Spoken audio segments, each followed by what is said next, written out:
So, on va faire de cette façon, on va parler chacun dans sa langue. We try to speak English. Anyone can, or everybody can speak in his own language. So, ich wollte vielleicht, also ihr habt gesehen, es hat eine gewisse Choreografie gegeben in den Interventionen. Die ersten sind diese Interventionen Tactical Urbanism. Ich hatte einige Fragen über den Mittag, ob man da eigentlich zu kleinräumig vorgeht, wie geht es dann weiter, wie kann man das in eine längerfristige Perspektive überführen, wie kann man es, auch diese Erkenntnisse ja, aus dem etwas gewinnen. Und ich glaube, wenn man dann die Erfahrungen aus dem Nachmittag sieht, hat man das Gefühl, ja, es gibt auch andere Möglichkeiten. Und von mir aus stellt sich die Frage in diesem Rahmen, ist die Diskussion, ob man jetzt so taktisch vorgeht und kleinere Interventionen macht, oder ob man so quasi eine Fundamentaldiskussion eröffnet, um rechtliche Räume für Experimente zu machen. Ist die gerechtfertigt? Braucht man diese Fundamentaldiskussion? Oder es gibt Beispiele, die zeigen, auch beim Handeln, man kann auch klein anfangen und dann große Wirkung erzeugen. Also von dem her, das wäre die erste Frage, die ist natürlich prädestiniert für Oliver Streiff, der eigentlich diese zwei Rahmen eröffnet hat. Ja, was mir auffällt bei all diesen spannenden Projekten ist, dass das immer relativ große Orte, große Gemeinden sind. Und das hat einen Zusammenhang mit einer Frage. Ich glaube, dort, wo viele Menschen zu Hause sind, ich habe mich beeindruckt in Antwerpen, dieser Ring, diese vielen Menschen, dort, glaube ich, kann man aktivistisch eigentlich starten und das erzeugt so viel Druck, dass dann vielleicht die Rechtsordnung ist auch nur etwas Menschengemachtes, dass man da etwas in Bewegung bringt. Was mir jetzt aus der heutigen Perspektive, oder auch Genf zum Beispiel, was mir jetzt aus der heutigen Perspektive etwas fehlt, aber auch im positiven Sinne fehlt, das ist auch anregend, ist ein kleiner Ort. Wir haben so viele, wir haben mehr als 2000 Gemeinden in der Schweiz und viele ganz kleine Gemeinden, die sind schon mit ihren regulären Aufgaben überfordert und die wären wahrscheinlich sehr froh, wenn auch die Rechtsordnung sich dahingehend etwas entwickeln würde, dass eben Experimente einfacher möglich oder sogar erwünscht wären. Also ich meine, das hat einen Zusammenhang auch mit der Größe des Orts, wo man etwas bewegen will. Und ich finde es interessant, dass alle Orte von Antwerpen, Schlieren, Genf, Lausanne, das sind alles mehr oder weniger große Orte. Ja, vielen Dank. Vielleicht, ich hätte kurz einen Rundgang zu dieser Frage. Also es war auch das Element des Scheiterns in diese Planungen, dass man das auch benennt. Also ich würde jetzt, weil das wurde auch sehr, wirklich nicht nur mutig, aber sondern auch zielführend empfunden, also von vielen da, dass man diese Möglichkeit auch in Betracht zieht. Weil das ist genau der Moment, wo die Überführung von diesen Arbeiten, jetzt bei euch also quasi von der Stadt aus initiiert, aber eigentlich die im Kleinen anfangen, wo das stocken kann, beziehungsweise, wir haben das gehört, mit Experimenten ist die Möglichkeit des Scheiterns verbunden und gleichzeitig heute quasi daraus ergeben sich neue Möglichkeiten. Vielleicht ein Kommentar von Barbara Meyer darüber. Ja, also ein Experiment sagt ja, der Ausgang ist offen und wir wollen einfach immer Erfolg haben, wir wollen immer zeigen, dass es gelungen ist, wir wollen Resultate zeigen, aber es ist aus meiner Sicht sehr viel kreativer, wenn man diese Offenheit bis zum Schluss bewahrt und eigentlich agil arbeitet auf das, was im Moment gerade ist und vielleicht ist eben, dass nichts ist und dann sagt man, okay, ich muss meine Versuchsanordnung ändern. Oder wir müssen uns anders organisieren, wir müssen über das Organigramm nachdenken.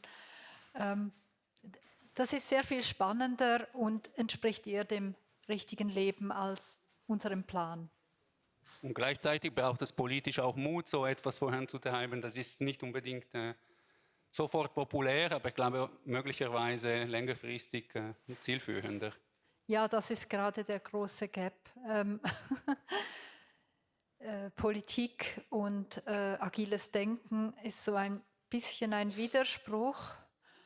weil unsere politischen Strukturen sind schon sehr, sehr klar und sehr fest und diese Agilität im Denken, die muss im Politischen noch ankommen und ich bin auch nicht sicher, ob es dem Charakter der meisten Politiker entspricht, Experimente zu machen, zu scheitern, zum Scheitern zu stehen und zu sagen, okay, wir drehen das Ganze jetzt um 180 Grad und versuchen es mal auf einen anderen Weg.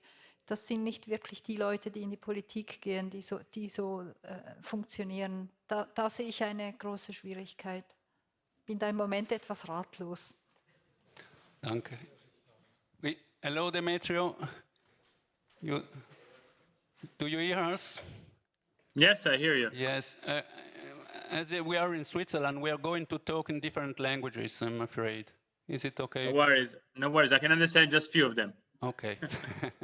So, il y a Fabien Roland qui voulait aussi réagir sur ce point. Peut-être rebondir sur la dimension politique. Mais ce que vous disiez, l'échec est plus difficile que l'inaction dans le jeu politique. C'est beaucoup plus facile de temporiser, de ne rien faire, sauf quand il y a justement les milieux activistes qui font bouger les lignes. Moi, ce que j'ai constaté, en tout cas dans le cas lausannois, c'est une vision, ou en tout cas un message politique sous-jacent. Le plan climat était un des leviers, par exemple. Parler d'une urgence climatique, parler d'une finalité, en fait, et d'intégrer ces projets tactiques dans un storytelling plus grand. Ça, c'était vraiment un élément qui a permis de garder le cap, en fait, aussi pour les politiques avec les défis qu'ils ont, eux, au quotidien, qui ne sont pas ceux nécessairement de l'administration.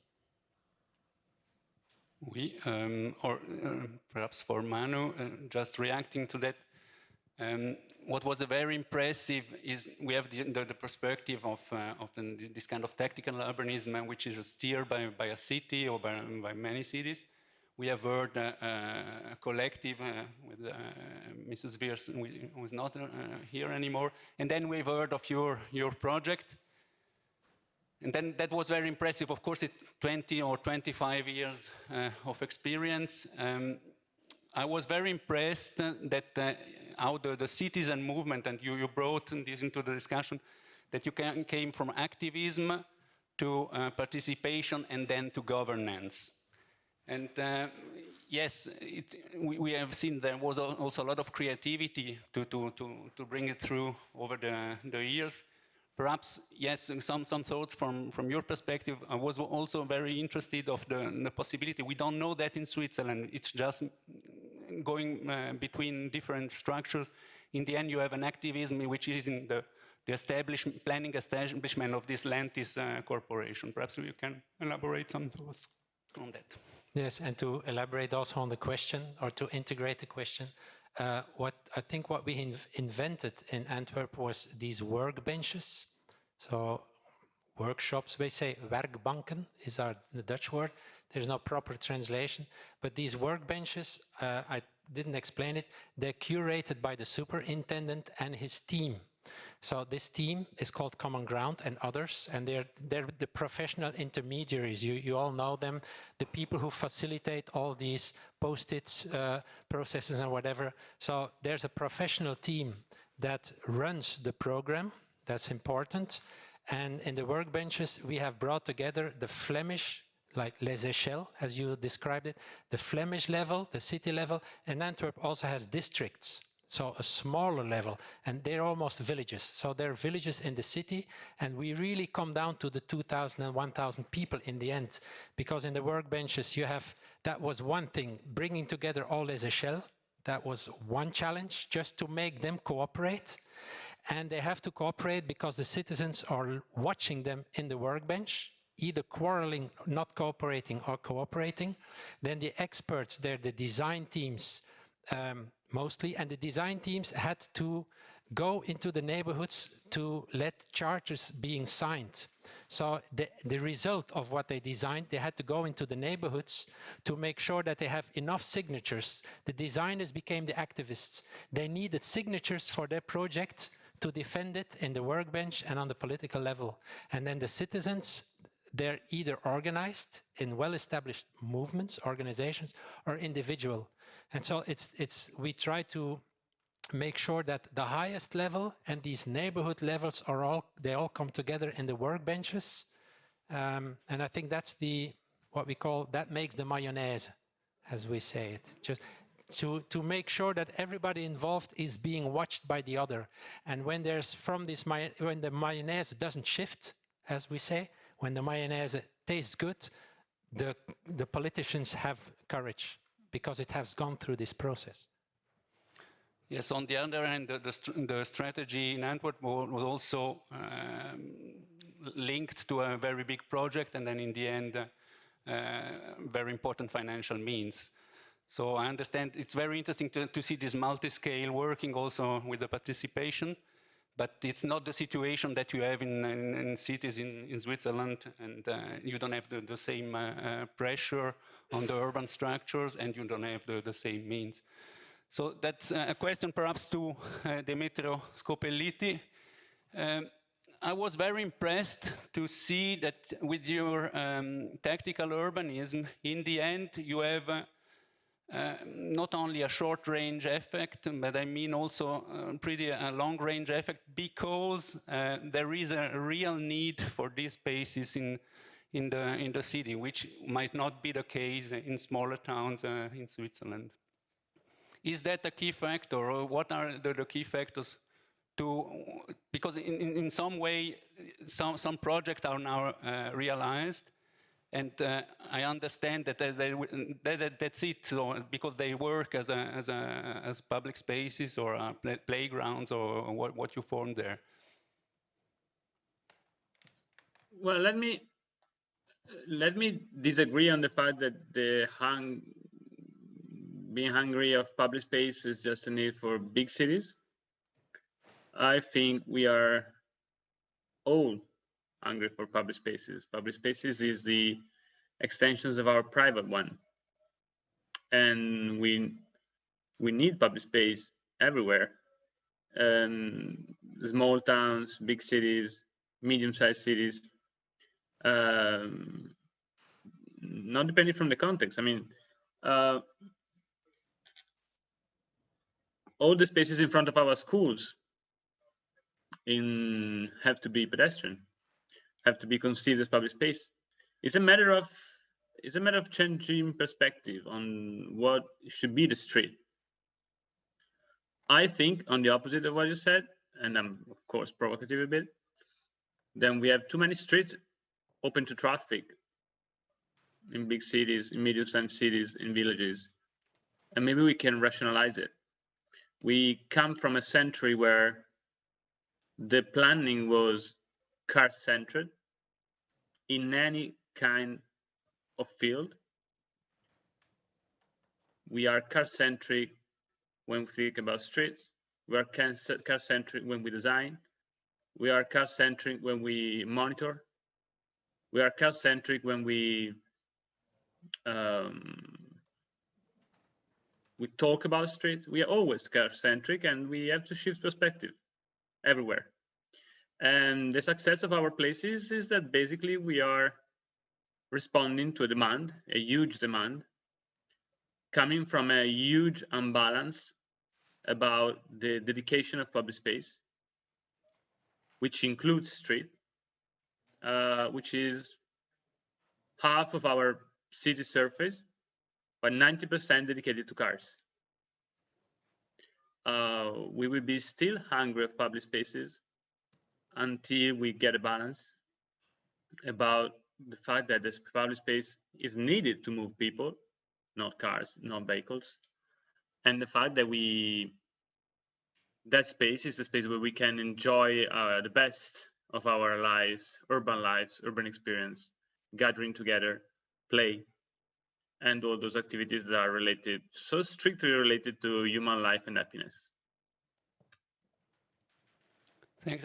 Just a question, because perhaps you're listening. I was very curious for Switzerland. It seems to be unusual. I understand that the cycling lanes were very easy to implement, or that you could do it very quickly. Is that correct? Because it's not the case here.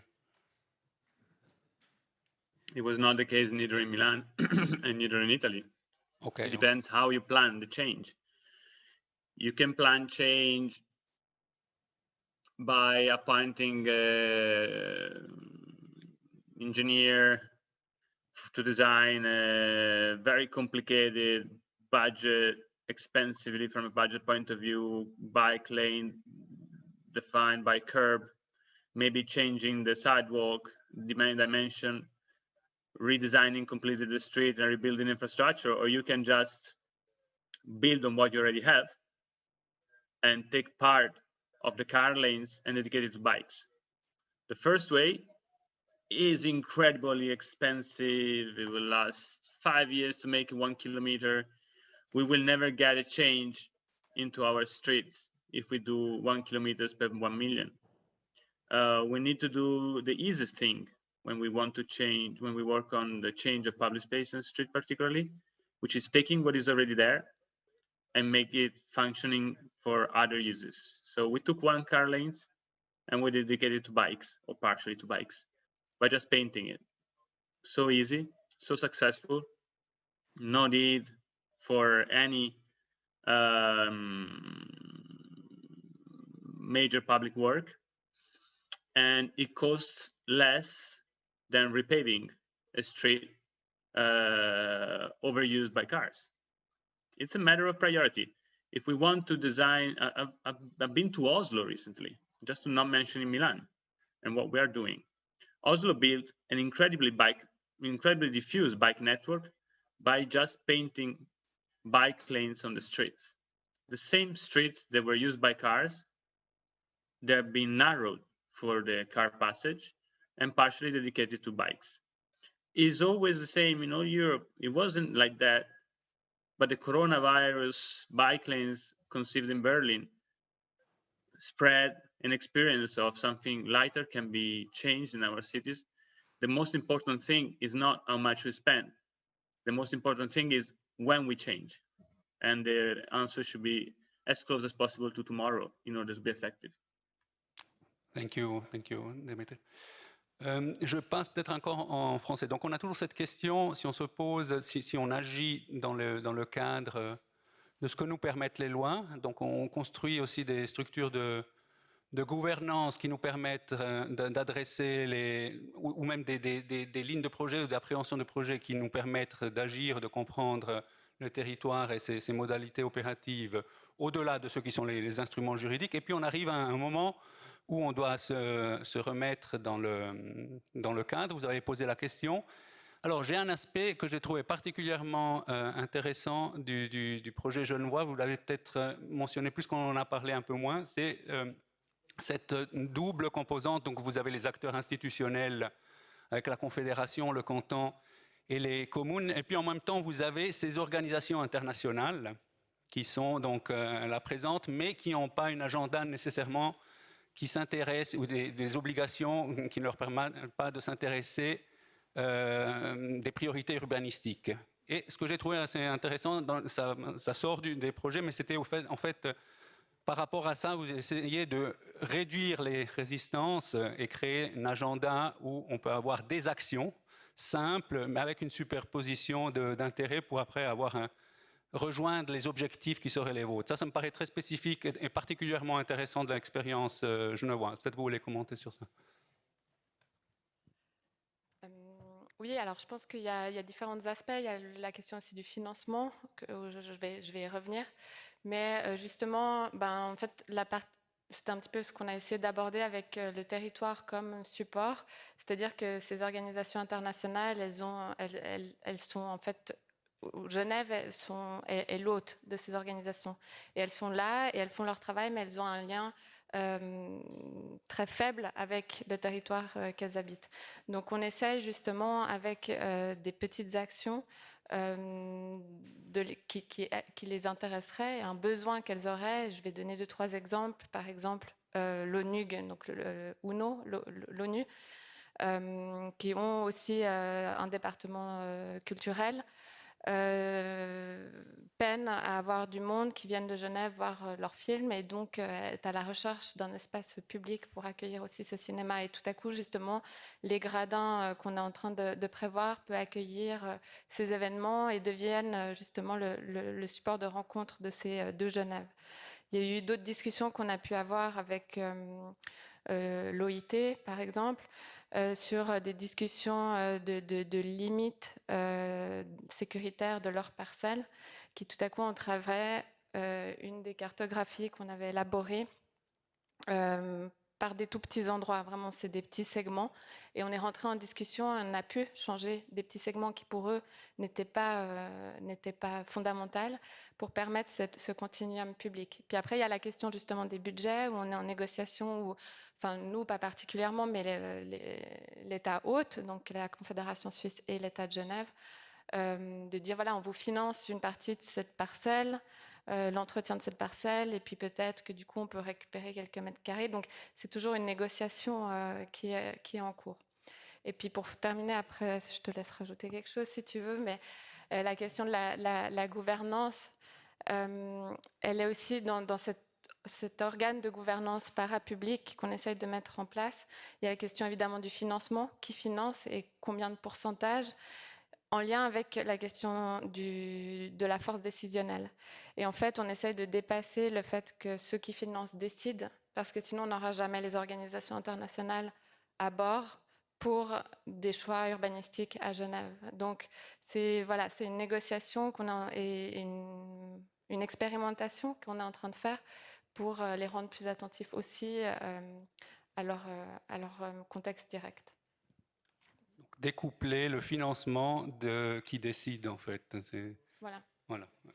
Je trouve un aspect vraiment très intéressant et astucieux parce que c'est ce que l'on voit si cette façon d'agir qui part de petits projets ou qui part de visions permet après de bouger donc de réduire les résistances et voir où on en arrive à passer, d'être assez effectif. Alors je retourne ma question de nouveau à Oliver Streiff et je pense, die ist durchaus auch so provokativ gemeint, brauchen wir doch noch Experimentierräume, die wir noch zusätzlich im gesetzlichen Rahmen einbauen? Oder können wir einfach dieses Modus operandi wahrnehmen und quasi vom Konkreten in den bestehenden Freiräumen uns bewegen und so effektiv waren? Reicht das für langfristige Perspektiven?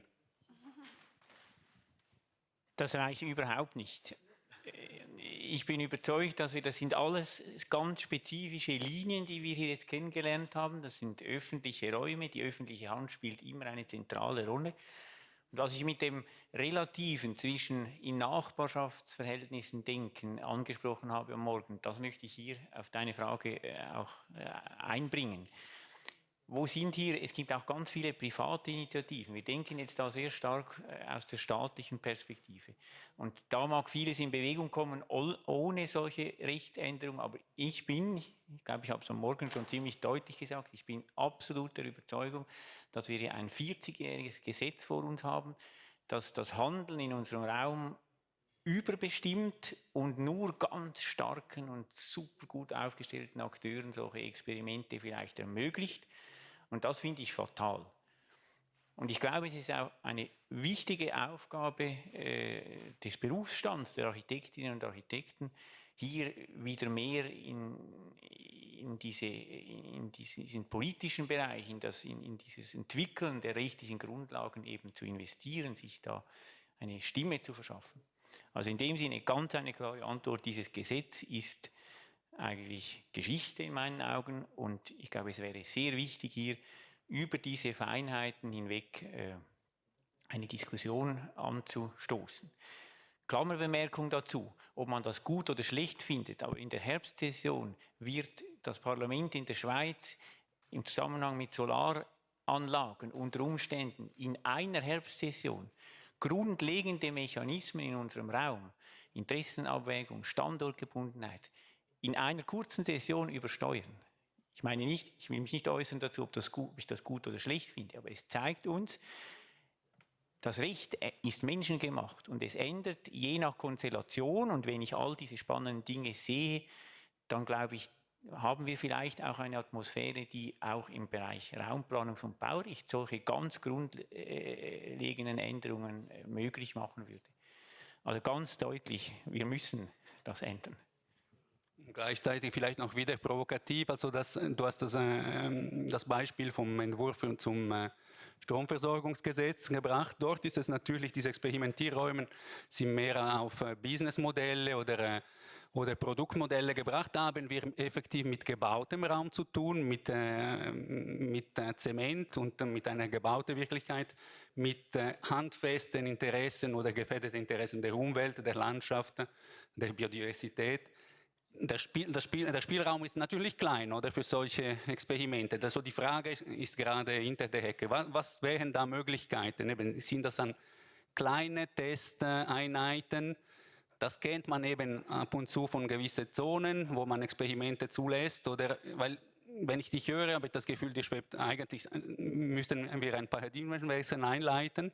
Aber wir haben diesen Bestand, oder, in mehrfacher Sicht, der die Spielräume auch physisch einhängt, oder? Und da, wie agieren wir da, oder?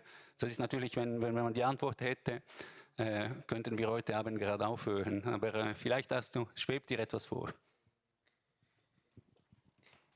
Ja, zwei Dinge. Einerseits glaube ich ganz pragmatisch, und wenn man politisch überlegt, ist sicher dieses, sagen wir mal, das Arbeiten mit solchen Experimentierartikeln, wie ich das im Stromversorgungsgesetz, also im Entwurf zu diesem Gesetz gezeigt habe, das ist vielleicht der kurzfristig eher realisierbare Weg. Das, finde ich, muss unbedingt in die Raumplanungsrechtsdebatte einfließen.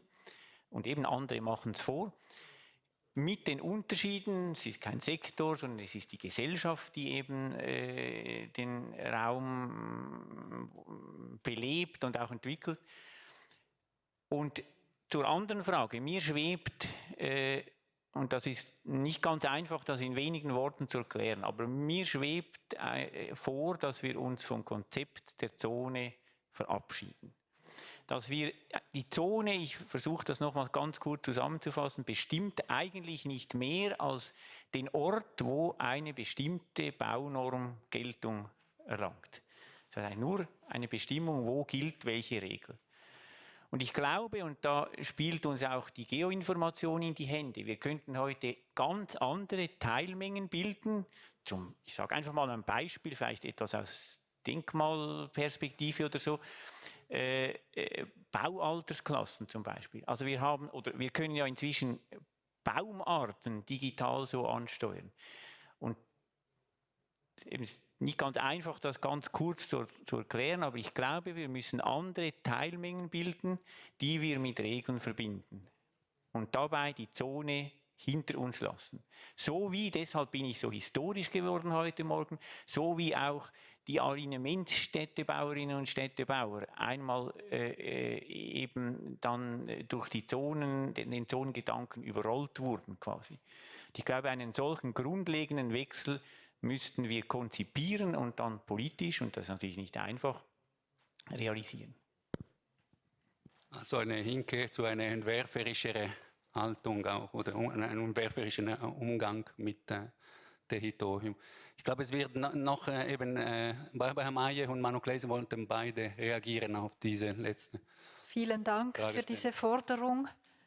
Die Zonen sind ja ein Ausdruck des CIAM-Kongresses und der Funktionstrennung. Aber heute suchen wir ja das, was das Leben ausmacht. Mischung macht statt. Und in diesem Sinne sollten wir uns tatsächlich von der Funktionstrennung verabschieden. Und ich als Stadtplanerin bin natürlich eine große Verfechterin von der Richtplanung, auch von der kommunalen Richtplanung, wo man vor dem Grundeigentümer verbindlichen Werk eben sagt, wie wäre es denn gut, dass unsere Stadt aussieht an diesem Ort oder was hat sie für eine Dichte an jenem Ort. Also dass man Dichtestrategien macht, dass man auch Charaktere, Atmosphären bestimmt und dann über die Richtpläne stufenweise runterverrenkt. Was mich auch immer wieder wundert, ist, wie unterschiedlich dick das Bau- und Zonenordnungen sein können. Da gibt es Gemeinden, die haben 16 Seiten und kommen wunderbar klar in der Bewilligungspraxis. Und es gibt gerade die großen Städte, aber auch ganz, ganz kleine Dörfer irgendwo im Wallis, die haben 100 Seiten. Und da ist vielleicht schon spannend, wenn wir den Juristen in der Runde haben, was ist denn jetzt besser? Die ganz reduzierten Bau- und Zonenordnungen, die eben Spielräume lassen, die auch in der Bewilligungspraxis Spielräume lassen, oder die, wo alles überreglementiert ist. Also ich habe so meine Präferenz, nämlich für die Spielräume, und Spielräume lassen auch wieder Experimente zu. Danke. Manu. Ja, Mischung macht Stadt, aber Mischung macht auch Dorf. And there's more Mischung in the city than in the town. So what I want to say is there's more conflict also, because the story from Milano, the story from Lausanne, your story from Geneva, all the stories are about a lot of stakeholders claiming public space, and there's not enough public space for all the claims.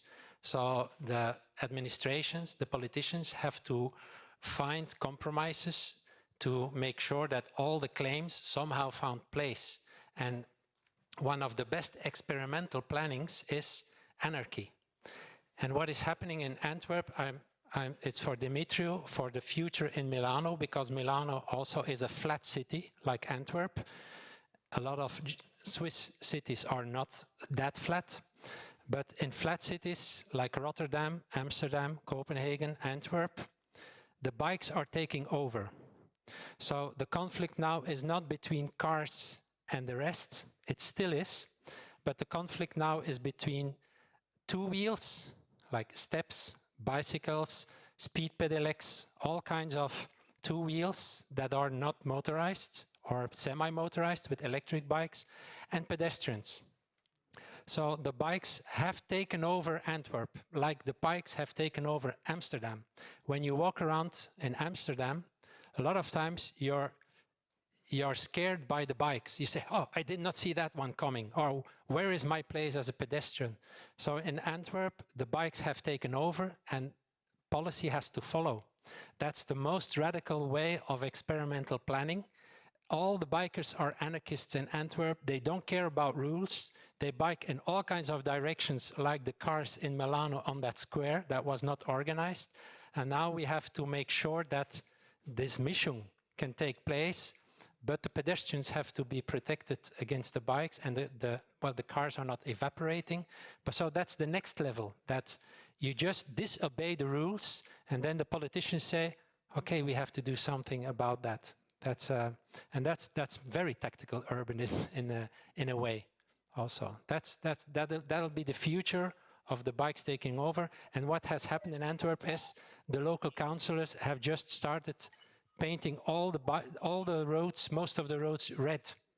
That means that where there's bikes, a car cannot pass anymore. So cars are allowed, but the bikes have priority in a sense. But that worsens the problem also for the pedestrians. So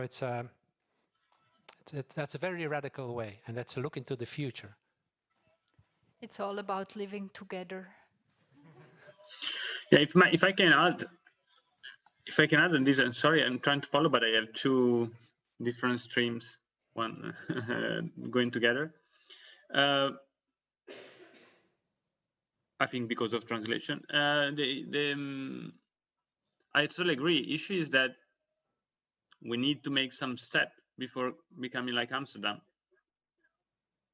We are not that phase yet. We have to consider that as an issue, and we have to plan that our infrastructure should be able to last for years, for decades. What we see here in Milan, for instance, is that the bike lanes that we realized in the early 2000s, even 2010, 2015, are already old. Is there anything worse for a public administration than maybe every year has to make the balance working with difficulties and find intervention on infrastructure and public space to make interventions that cost millions and are born old? I think there's nothing worse. Wasting money, wasting emissions, because we pollute when we do new infrastructure and we change infrastructures. We should really consider, in my opinion, we should really consider to work on what we already have, minimizing the infrastructural change, and really considering that bikes have to take over cars, and of course live together with pedestrian, and we have a difficult fight, I think, that is coming to the Amsterdam level in terms of bike diffusion, and already fixing the mistakes that Amsterdam may have done, or Copenhagen may have done, in order to make it last longer. It's a difficult and complex strategy. I think that testing and experimenting is the only way possible to avoid the waste of money. Thank you, Demetrio. Fabien, Roland, voilà, on reprend donc cet espoir et ce que peut donner les tests. J'ai trouvé un peu dans votre présentation ce qui m'a plu, il y a une dimension, c'est un peu un cheval entre la discussion fondamentale, échanger les normes fondamentalement, et la partie qui est plus temporaire, mais qui vient prolonger et puis qui essaye d'être ramené dans des structures plus stables et avec des mécanismes aussi, ou des structures juridiques plus précises. Peut-être encore deux, trois mots de votre expérience dans ce sens. J'ai l'impression que vous commenciez déjà à bouger dans cette direction. J'ai cru comprendre que votre division, donc vous partez de l'espace public et vous avez une collaboration donc avec la division qui est au niveau plus stratégique, qui s'intéresserait donc des processus à un niveau aussi formellement avec un horizon plus long. Comment cela s'active? Parce que je pense aussi que ce fait de prolonger des expériences va dans cette direction. Et puis en même temps, même ces expériences à court terme nécessitent de beaucoup de travail, presque la même période de temps pour ce que vous mettez en place comme aménagement test. On fait plus de concertation à l'interne d'une administration qu'avec le public au final. Je prends un des grands défis, c'est effectivement de faire travailler des équipes, disons des équipes d'une institution, ou alors les différents paliers justement entre le canton, la commune, etc. Il y a le même travail finalement de concertation que l'on doit faire avec le grand public qui est demandeur, avec la population. On le fait aussi à l'interne, parfois pour convaincre même des services partenaires finalement de changer leurs pratiques.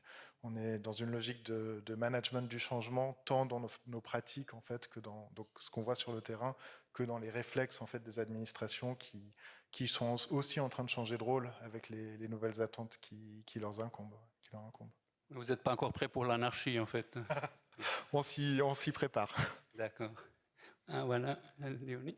Non, je vais essayer en français, puis c'est jamais en anglais, mais par rapport à l'anarchie, un petit peu la question, if anarchy could work as well with something else than mobility, because you were giving like example with just biking or walking, and like, I don't know if, because we were working on other project as well, how to plant more trees, how to change a waterproof surface into a surface that can get vegetation. Is anarchy the only way to get there, or yeah?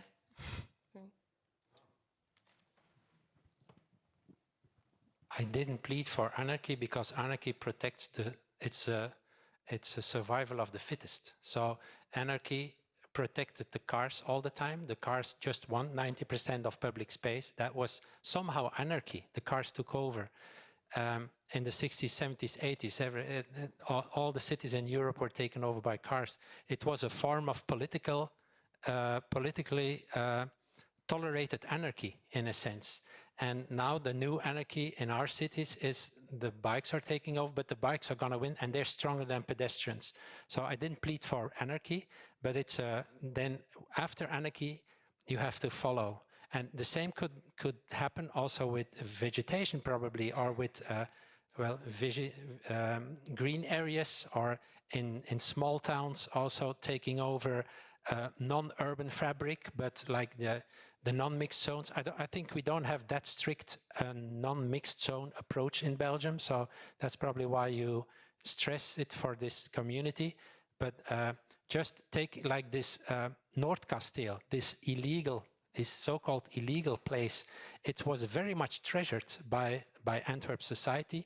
And when government and this whole ring road project wanted to take over this North Kasteel area, the main concern from the nowadays users was, you're gonna wipe out our anarchy. So we had to integrate their behavior in the designs. So we actually had to go to the politicians and say, we need to, and it's a contradiction, we need to design places where there's place for anarchy, let's say. And that was a green area, but it works. Everybody's still aboard, so, but I'm not pleading for anarchy. Perhaps still to Manu, I think there is a very interesting aspect in this activism. So it's starting from the citizen, it's very free, but in the end you're always looking for some moment which you have legal guarantees. You went to court, you have these agreements with the city and the region of Flanders. So in the end, the question of acting and then coming into a legal structure which provides guarantees for your stakes, yes, is very important. Yes, it's important. I mean, Patrick is alluding to the fact that I'm a member of this board of directors probably, and the citizen movements are part. There's also something called stappenoverleg. I don't know how to translate that, but that's the informal level where politicians, citizen movements and administrations meet. So outside of all the formal structures that I have and you have described, there's also an informal level where somebody from the cabinet of the Minister of Mobility, this alderman of mobility of Antwerp, the superintendent, the citizen movements, and some people from administration and people from Landis, the top comes together during lunch or having a drink in a bar, and just like 10 or 12 people, and they don't decide on projects, but they decide on, are we still working, cooperating in an okay way? So it's the evaluation of the process itself and where it doesn't work. And then, well, we maneuvered ourselves into this board of directors because we said it's okay to participate on all kinds of levels, and we're happy, go together, you invite people and they come for 2 Wednesday afternoons, and then it goes to the powerful level. We said we want to be in that powerful level as well. Not in the level of the elected, because of course that's the privilege of being elected and they decide. But underneath there, you have boards of directors, you have top administration, you have task forces, and the citizens need to be also in those administrative task forces, just because then they're the eyes that watch it. And to sum it up, sometimes we think that public participation is important because then we hear the citizens. An interesting thing from the participation is when there's participation, administrations are forced to participate as well. And that's what you allude for. You put more time into talking with all these levels, then that's also participation, because they need to participate in a process that they don't control anymore. Nobody controls it anymore. There's no control. And that's the nice thing about experimental planning. Yes. How are we with time? It's 5 minutes. Okay. So, too long? Okay. So I just wrap it up. I think the discussion is very interesting and lively, and we could go on because we don't have solutions, but we have seen there is a need for activism. It can start small and become a greater thing. It doesn't need to be big, it can also be small, you can have multi-scale. There are these possibilities to act within the boundaries which are left from the legal framework. And there is also a need, I think it's very important what Oliver Streiff said, to think if particularly in Switzerland, if the legal framework, particularly land use and zoning, is still the right option, or if we should have a change. Perhaps just to go back to Antwerp, there are, of course, in land use, it's always on surfaces which are planned the whole surface.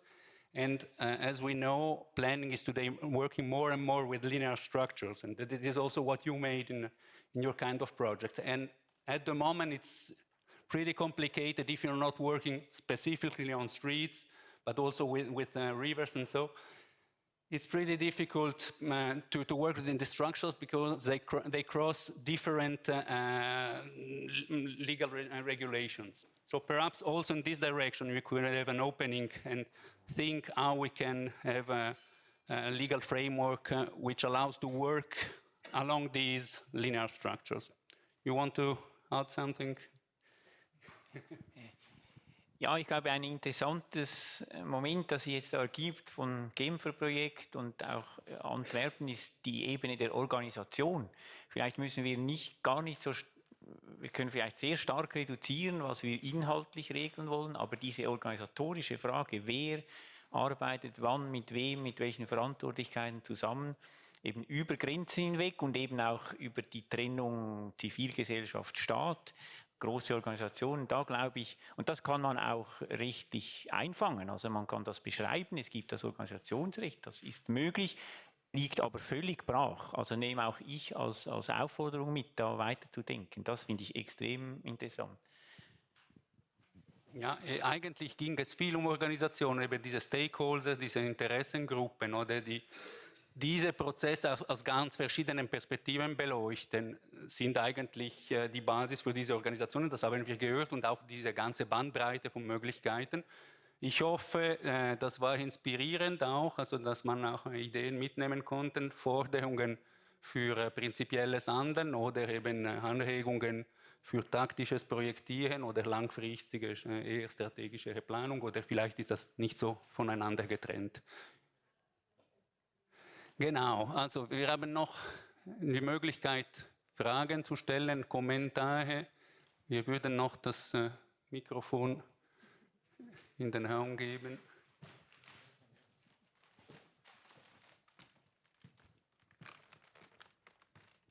Ja. Norbert, ja. I break the ice. So I have a question to Milano. So we had some... he's not there. Demetrio. Yes, okay, you're listening. So we had, we were involved in several kind of infrastructure projects with the chance to change the surface of the city. And finally, these very good ideas to improve qualities of the city just were vanished or getting wane by the discussion of the classical car spaces. So you said, is it a human right to have a car space in a city? That's a good question I think you brought up. But that's kind of a limitation in all Swiss cities we have. So there's a strong, still a strong direction that these car spaces all of them has to keep in the city, otherwise the city will die. So everyone knows that's not true. But how did you, in Milan, how did you manage? Because it's very beautiful, this transformation always, but these cars suddenly just disappeared somewhere. Where did they go to? If we would have solved the issue, I wouldn't work for the city anymore. So we're in the middle of a process. We are not solving both city issues related to the car ownership, and particularly to the presence of cars on the street surface. In Milan, we have still 49 cars every 100 inhabitants. Is the double, almost the double that other European cities. Is almost half than other Italian cities. Of course, it's not true, but it's significantly less than other Italian cities. We cannot create space for so many cars. We see politicians also here, and luckily they don't listen to me, but we still hear politicians say we will find other places where to put cars. It's not true. There's not space enough. There's too many cars. So then we don't have many options. Space is a limited thing unless we conquer more space somewhere else. in the outer space for cars. Our cities have a limited space. The use and density that we need in our cities have to be dedicated to cities with no cars or with less cars as possible, because it's much more valuable to build more public housing or social housing than car parks. The money that we have are limited, and we cannot build as many car parks underground as someone think we should do. And the environmental limits that we have are so important and relevant and affects the planet so much that we cannot excavate for the same amount of cars that we have. So this is to say that the only issue that we have is make them evaporate. Cars should evaporate. They should just go away. How? Not having any space anymore where to put them. It's a process. It won't happen in one day. If we don't start, it won't happen in 10 years. And if we won't go very quickly, it won't happen in 20 years. So just to give you some, no worries, we are working on the 0.05% of the street network. So everything we are doing has no effect at all. It's just a change of perspective that we are bringing. We are demonstrating something which I think is politically very powerful, that is saying you don't need money, you don't need technology, you don't need anything else that paint and willingness.